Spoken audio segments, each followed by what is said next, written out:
कई बच्चे जो दूर दूर से चल करके आए, जिन्हें दिल्ली का रास्ता नहीं पता था, केवल सरकार के खिलाफ नाराज होकर के आए, उनके साथ जो व्यवहार हुआ है और यहाँ तक सुनने को आया और सोशल मीडिया पे जो वीडियोस आए कि कभी हिटलर ने अपने पॉलिटिकल लोगों के साथ इस तरह का एक गैंग बनाया था। लगता है इस तरह के लोग थे जो प्राइवेट ड्रेस में थे और लाठी लेकर के लोगों को मार रहे थे। कभी हिटलर ने बनाया था और आज हम लोग भारतीय जनता पार्टी की सरकार में देख रहे हैं। हाल ही में समाजवादी पार्टी के मुखिया अखिलेश यादव ने केंद्र की मोदी सरकार पर हमला बोलते हुए कई तीखे बयान दिए। उन्होंने दिल्ली के जंतर मंतर पर कॉकरोच जनता पार्टी द्वारा आयोजित चलो संसद मार्च के दौरान प्रदर्शनकारियों पर हुई पुलिस कार्रवाई की तुलना ऐतिहासिक तानाशाहियों से कर डाली। हालांकि राजनीति में जब आप दूसरों पर उंगली उठाते हैं तो इतिहास आपके अपने पन्नों को भी टटोलता है। नमस्कार, मैं साखी गिरी कैमरा पर्सन रोहित बामने के साथ आपका हिंदुस्तान पोस्ट में स्वागत करती हूं।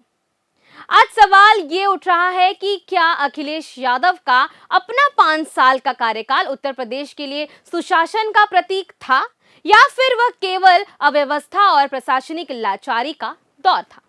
क्या वास्तव में अखिलेश यादव एक बेबस मुख्यमंत्री थे या फिर उन्होंने अपनी नाकामी पर पर्दा डालने के लिए अंत में एक नई छवि गढ़ने का प्रयास किया। आइए सार्वजनिक रिकॉर्ड के आधार पर उनके कार्यकाल की 11 बड़ी नाकामियों का निष्पक्ष विश्लेषण करते हैं। अखिलेश यादव के कार्यकाल के दौरान जो बड़ी घटनाएं शामिल हैं उनमें मुख्य रूप से 2013 का मुजफ्फरनगर दंगा, मथुरा का रामवृक्ष कांड, दादरी कांड, बदायूं रेप कांड, शाहजहांपुर के पत्रकार जगेंद्र सिंह को जिंदा जलाने का मामला, माइलिंग माफिया पर अखिलेश की चुप्पी, यूपी के पूर्व आईजी अमिताभ ठाकुर का मुद्दा, यूपी पब्लिक सर्विस कमीशन के चेयरमैन अनिल कुमार यादव का मुद्दा, नोएडा के चीफ इंजीनियरिंग यादव सिंह पर सैकड़ों करोड़ों की संपत्ति बनाने का आरोप और बुंदेलखंड की क्राइसिस शामिल है।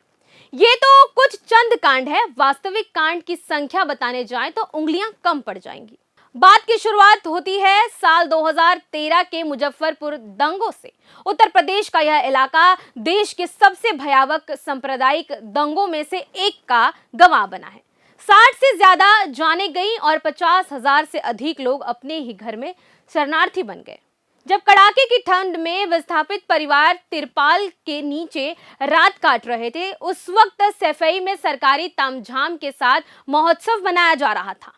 जब मीडिया और जनता ने सवाल उठाए तो राहत शिविरों पर ही बुलडोजर चला दिए गए।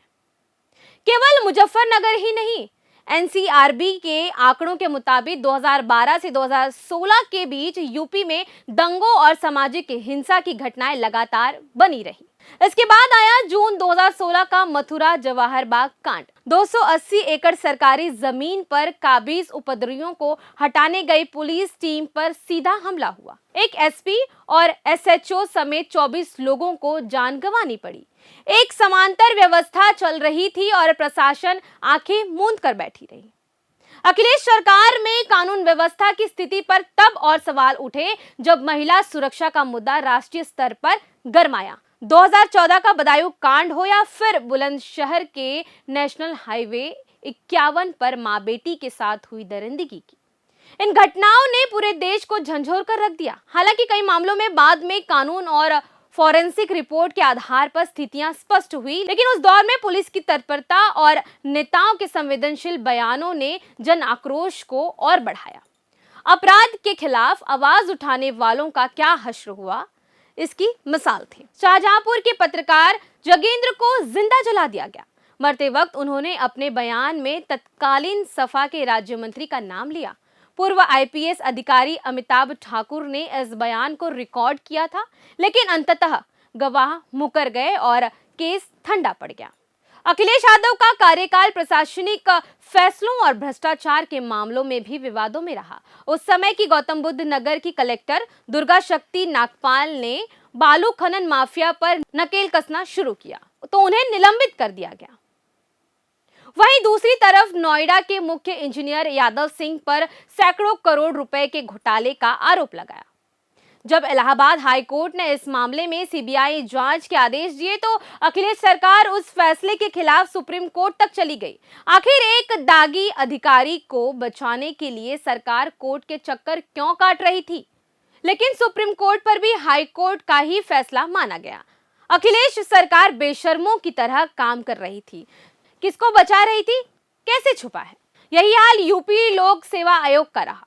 तत्कालीन चेयरमैन अनिल यादव पर परीक्षा प्रक्रिया में धांधली के आरोप लगे।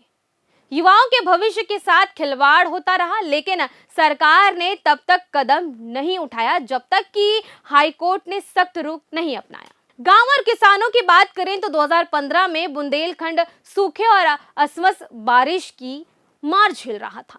किसान कर्ज में डूब रहे थे। महीनों के इंतजार के बाद जब राहत के चेक बांटे गए तो कई किसानों के हाथ में 23 रुपए और 50 रुपए के चेक आए। यह राहत कम और मजाक ज्यादा लग रहा था। प्रशासनिक स्तर पर सबसे बड़ा सवाल ये था कि सरकार चला कौन रहा था। राजनीतिक विश्लेषकों की माने तो उस दौर को 4.5 मुख्यमंत्रियों का शासन कहा।